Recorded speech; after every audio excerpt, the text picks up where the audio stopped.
ನಮಸ್ಕಾರ ಎಲ್ರಿಗೂ. So welcome back to my channel. ಇವತ್ತು ಬಂದು ಒಂದು ಒಳ್ಳೆ ಟೆಸ್ಟಮೋನಿ ಇದೆ. ಸೊ ಅವ್ರಿಗೆ ಇಲ್ಲಿ ಬರ್ತಾ ಏನ್ ಚೆನ್ನಾಗಿದೆ ಅಂತ ಕೇಳೋಣ. ಸೊ ಅವ್ರಿಗೆ ಇವಾಗ ಆಲ್ಮೋಸ್ಟ್ 71 ಇಯರ್ ಆಗ್ತಾ ಇದೆ. ಅವ್ರಿಗೆ ಏನೇನ್ ಚೆನ್ನಾಗಿದೆ, ಸೊ ಅವ್ರು ಹೆಂಗೆ ಅವ್ರದ್ದು ಲೈಫ್ ಸ್ಟೈಲ್ ನ ಚೇಂಜ್ ಮಾಡ್ಕೊಂಡಿದ್ದಾರೆ ಅಂತ ಅವ್ರ ಹತ್ರನೇ ಕೇಳೋಣ ಬನ್ನಿ. ಸರ್ ನಮಸ್ಕಾರ. ನಿಮ್ಮ ಹೆಸರು ಸರ್? ನನ್ನ ಹೆಸರು ಕಂದಸ್ವಾಮಿ.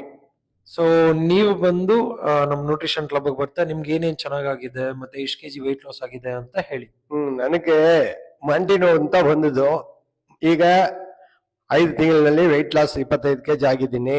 ಮಂಡಿ ನೋವೆಲ್ಲ ಇವಾಗ ಇಲ್ಲ, ಆರೋಗ್ಯವಾಗಿ ಆಕ್ಟಿವ್ ಆಗಿ ಇರ್ತೀವಿ. ಸೊ ಇವಾಗ ನಿಮ್ಗೆ ಹೆಂಗ್ ಅನಿಸ್ತಾ ಇದೆ ನಮ್ ನ್ಯೂಟ್ರಿಷನ್ ಕ್ಲಬ್ ಬರ್ತಾ?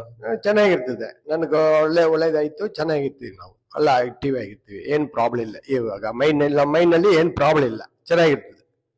ಸೊ ಇವಾಗ ನಿಮ್ಗೆ ಈ 25 kg ವೆಯ್ಟ್ ಲಾಸ್ ಆದ್ಮೇಲೆ ನಿಮ್ದು ಮಸಲ್ಲು ಮತ್ತೆ ಫ್ಯಾಟ್ ಎಲ್ಲ ಏನಾಗಿದೆ? ಫ್ಯಾಟ್ 37 ಪಾಯಿಂಟ್ ಇದ್ದೀರಿ, ಇವಾಗ 21ಕ್ಕೆ ಬಂದಿದೆ. ಮಸಲ್ ಬಂದು ಇವಾಗ 30.2 ಬಂದಿದ್ದೀನಿ. ಸೂಪರ್. ಸೊ 71 ಇಯರ್ಸ್ ಅಲ್ಲಿ 30 ಮೇಲೆ ಮಸಲ್ ಮೇಂಟೈನ್ ಮಾಡ್ತಾ ಇದ್ದೀರಾ. ಸೊ ಇದೇ ತರ ನಿಮ್ದು ಮಸಲ್ ಪರ್ಸೆಂಟೇಜ್ ಇಂಪ್ರೂವ್ ಆಗ್ಬೇಕು, ಸೊ ಬಾಡಿ ಫ್ಯಾಟ್ ಕಮ್ಮಿ ಆಗ್ಬೇಕು ಅಂದ್ರೆ ಯಾವ ಏಜ್ ಅಲ್ಲಿ ಕೂಡ ನಾವು ನಮ್ ಬಾಡಿನ ಸರಿ ಮಾಡ್ಕೊಬಹುದು, ಲೈಫ್ ಸ್ಟೈಲ್ ನ. ಸೊ ಇದ್ರ ಬಗ್ಗೆ ತುಂಬಾ ಇನ್ಫಾರ್ಮೇಶನ್ ಬೇಕಂದ್ರೆ @BFit with ಪ್ರವೀಣ್ ನ ಫಾಲೋ ಮಾಡಿ, ಶೇರ್ ಮಾಡಿ, ಸಬ್ಸ್ಕ್ರೈಬ್ ಮಾಡಿ. Thank you. ಸಿಗೋಣ ನೆಕ್ಸ್ಟ್ ವಿಡಿಯೋ ಅಲ್ಲಿ.